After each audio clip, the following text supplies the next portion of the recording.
Elinizi göstermenizi isteyeceğim. Buradaki kaç kişi rektal kanser tedavisi laparoskopik olarak veya robotla tedavi ediyor?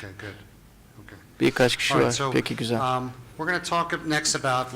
Sonraki aşamada laparoskopik low interior diseksiyondan bahsedeceğiz. Buradaki prensipler aslında laparoskopik sol kolektomi ile veya robotik kolektomi ile ilgili gösterdiğimiz durumla aynı. Ama umbiliküsün üstünde iki port uygulanıyor. Diğer tarafa ise bir üçüncü port uygulanıyor. Burada dördüncü bir portta uygulamamız gerekiyor. Sol üstü koatrama distal diseksiyona yardımcı olması için rektumun adımlar nelerdir? Pelvise giriş yapıyoruz. Adamik sinirlerin tespit edilmesi, yine kanın bulunmadığı diseksiyon uygulanması, Bill Hill'in Holy adını verdiği bölüme geçiyoruz. Yine interior olarak diseksiyon uyguluyoruz. Transeksiyonun zor olması söz konusu. Burada bununla ilgili diğer imkanlar nelerdir? Doktor Gordon bundan bahsedecek. Buradaki diseksiyona bakarsak, üreterin tespit edilmesi, otonomik sinirlerin belirlenmesi, ligasyonun inframezenterik arterde gerçekleştirilmesi, yine pelvise giriyoruz, presakral fasya buluyoruz, yine metasekral envelopu bütün bir şekilde tutmaya çalışıyoruz ki daha önce bundan bahsedildi zaten. Total mezoral açıdan ve mezorektimin lenf notlarla bağlantılı olarak ele alınması gerekiyor. Sorunuzla ilgili olarak lenf benzerine bakarsak, burada patolojistler 60 ila 80 lenf beziyle karşı karşıya kalabiliyor ama yeni adjuvant radyasyon ile beraber bunun azaldığını söyleyebiliriz ama 18'de 25 lenf beziyle hala karşı karşıyayız. Burada ilk olguyla karşı karşıyayız. Yine aynı yaklaşımı görüyoruz. Daha önce gösterdiğimiz gibi inframezenterik arterde yukarıya doğru bir çadırlama oluşturuyoruz. Burada üreterin ortaya çıktığını görüyorsunuz kısa bir süre içerisinde. Bu kısmı geçeceğim çünkü büyük bir kısmını zaten görmüştük. Yine lateral olarak diseksiyon uyguluyoruz.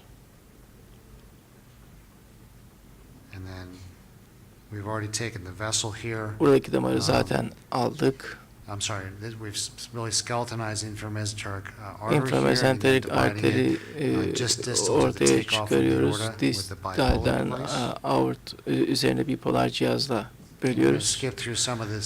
Yine bu diseksiyon kısımlarının bazılarına geçeceğim. Halihazırda lateral ataşmanlarla ilgili splenik flexür'de bahsetmiştik detaylı bir şekilde. Bu da son kısım. Splenik flexür mobilizasyonunda lateral taraftan son uygulama. Sonra da retroperitoneal ataşmanı çekiyoruz. Ve flexörün aşağı tamamen gelmesini sağlıyoruz. Bunları yine bir kısmını geçeceğiz. Zaten bahsettik. Yine momentumu distal transvers kolondan çekerek retroperitoneal ataşmanın son kısmına geçiyoruz ve pelvise doğru uyguluyoruz. Şimdi bu ataşmanların sonuncusunu alıyoruz. Burada şunu yapıyoruz. Pelvise burada kısa sürede geçeceğiz. Burada tutucuyu sol elimizde kullanarak mezorektumun alt tarafından çekme uyguluyoruz ve bu presakral alana ulaşıyoruz. Gördüğünüz gibi burası açılıyor. Burada gerilim uyguluyoruz. Aynı zamanda karbondioksit basıncıyla vasküler plana ulaşıyoruz.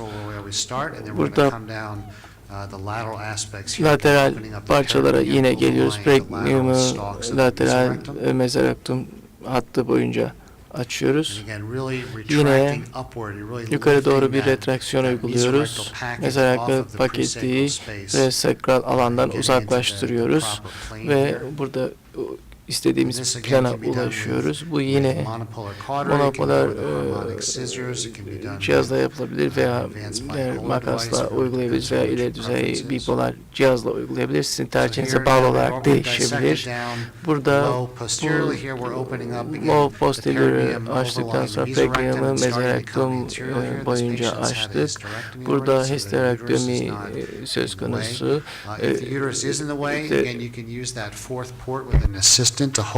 Uterus önümüzde değil. Bunu yukarı doğru kaldırabilirsiniz söz konusu olursa veya abdominal duvara dikişleyebilirsiniz. Uterusu önümüzden engellemeyecek şekilde bu şekilde çekiyoruz ve rektuma doğru gidiyoruz. Again, just taking the peritoneum off. Usually there's a small amount of fat anterior Burada to the küçük rectum, bir yağ miktarı olabilir, hacmi olabilir. Ama çok da görmüyoruz. İnteriyel olarak gittiğimiz zaman burada bu operasyonda açık bir şekilde yaptığımız gibi buna dance adını veriyoruz. Yani rektumu ileri ve geri sürekli hareket ettiriyoruz. Buna dans ettirmek diyoruz. Böylece left lateral bölüme geçiyoruz. Perineum'u açıyoruz. Bu posterior olarak açıyoruz. Posterior olarak burada upper rectal tumor veya midi-rectal tumor onkolojik açıdan transaksiyon noktamızı burada seçtik. Mezorektumun son kısmından ayırıyoruz. Ve burada bipolar bir cihaz kullanarak son mezorektum parçasını bölüyoruz. Onkolojik olarak bunu yeteri kadar aşağı gelecek şekilde kestik. Buradan mezorektumun son kısmına geçerken rektumu olabildiğince ortaya çıkarmaya çalışıyoruz ve böylece stapleri uygulama şansı buluyoruz. Bazen stapleri pelvisin alt kısmına yerleştirmek zor oluyor. Bunu burada kameranın sağ alt kuadrana taşınması gerekebiliyor. Stapleri bu porta uyguluyoruz, umbilikal porta. Böylece eğer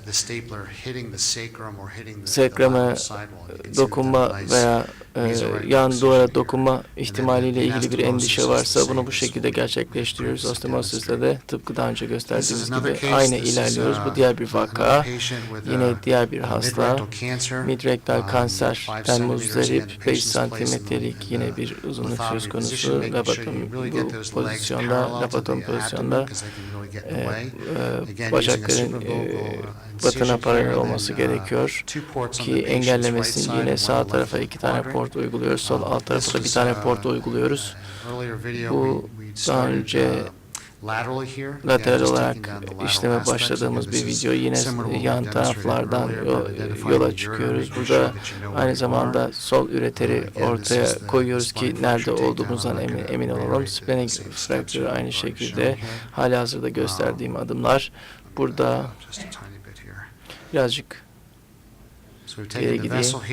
Buradaki damarı alıyoruz ve sol kolonun alt tarafında IMB'yi alıyoruz. Bu rektumu da yine hareket edeceğiz. Burada retraksiyon yani yukarı kaldırma, mezorektal paketin kaldırılması çok önemli ve bu presakral alana girmek önemli. Perineum'u lateral olarak açıyoruz. Burada güzel embriyolojik bir plan görüyoruz. Bu noktada anterior olarak tekrar hareket ediyoruz. Yine perineumu açıyoruz. Posterior diseksiyonu lateral olarak birleştiriyoruz ve pelvik bölüme geçiyoruz. Burada tam olarak tümörün nerede olduğunu bilmiyorsanız bunun kullanılması önemli. Optimal bir noktaya kadar diseksiyon uygulanması için yine rektumu burada transeksiyon uyguluyoruz.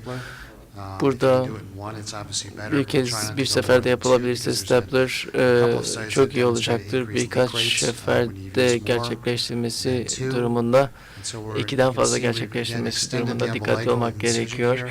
Burada umbilikal eksisyona dayalı olarak çok iyi bir spesimen ekstraksiyonu gerçekleştirmiş oluyoruz.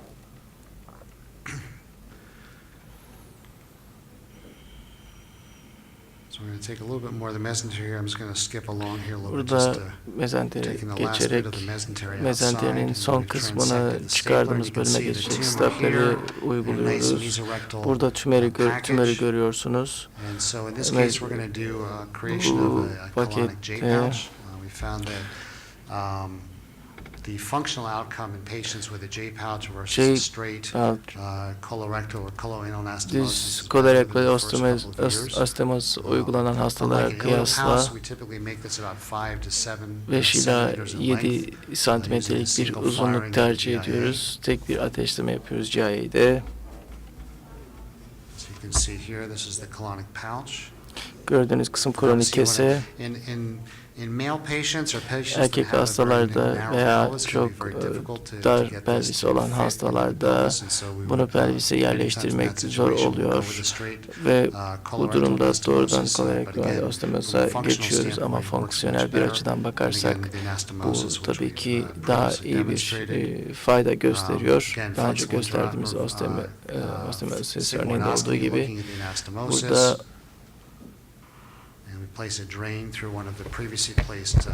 daha önce yerleştirilmiş portlardan bir drenaj uyguluyoruz ve koruyucu sistemi uyguluyoruz. Çok teşekkürler. Soru var mı acaba? Buyurun. Efendim soruyu duyamıyoruz.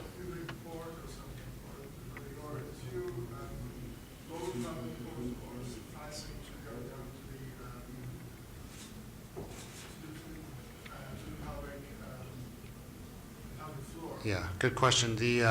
Sometimes the angulation of the sacrum can make it very Bazen difficult. sekrumun angülasyonu Distal on the rectum, and so rektuma distal olarak gittiğiniz zaman zor olabilir. Ben genellikle hastanın sağ tarafına 2 port uyguluyorum, ama derin pelvis durumunda 2 tane alt tane kullanmak daha iyi olabilir. Çünkü hastanın üzerine bu şekilde eğilebilirsiniz, ama neticede sekrumun döndüğü kısma erişmek gerekiyor. Stepleri alt sağ kuadrumdan uygulamak önemli.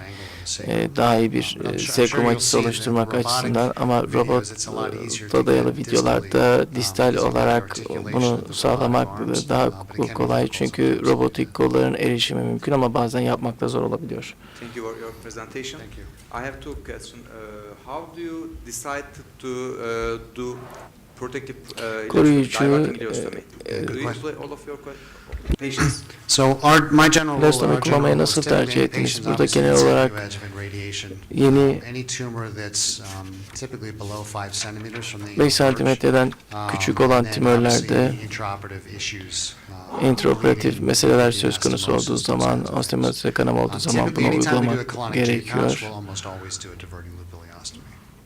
So, if your anastomosis is at the 5th centimeter from the anal wedge, do you do without this patient without neoadjuvant chemotherapy? Do you do? Neoadjuvant kemoterapi uygulamadan da bunu yapıyor musunuz? Eğer çok iyi uyumak istiyorsam, o geceyi iyi geçirmek istiyorsam uygulanabilir. Ama bundan kaçınmaya çalışıyoruz, çünkü dehidrasyon meselelerinden ötürü morbidite söz konusu olabiliyor. Uzun vadeli etkiler çok yıkıcı olabilir. O yüzden ileostomi kullanılması konusunda liberal davranıyoruz. İkinci soru. goes through the mesorectum. Mezorektuma Especially ne kadar for, rectus sigmoid derine function, gidiyorsunuz? Tumor. Yeah. Özellikle Remove complete bileş mesorectum tümöründe or you mezorektumu cut, in the middle of the Yeah, for kapıyorsunuz a yoksa rectus rektumun sigmoid ortasına tumor, I mı typically try kesiyorsunuz? to go 5 Rektosigmoid centimeters tümörde below. 5 And so santimetre I think aşağıya that the gidiyorum. morbidity of doing a Bence total bunu yapmanın mesorectal excision in that morbiditesi situation is bu higher, so durumda we'll çok do a yüksek kind of a oluyor. tapered O yüzden mesorectal daha excision. çok kuyruklu Once we bir get about 5 centimeters below the 5 tumor, santimetrelik then bir we'll divide kesi through the uyguluyoruz remaining tümörün portion of the altında mesorectum ve in the middle. mezorektumun kalan kısmına doğru ilerliyoruz.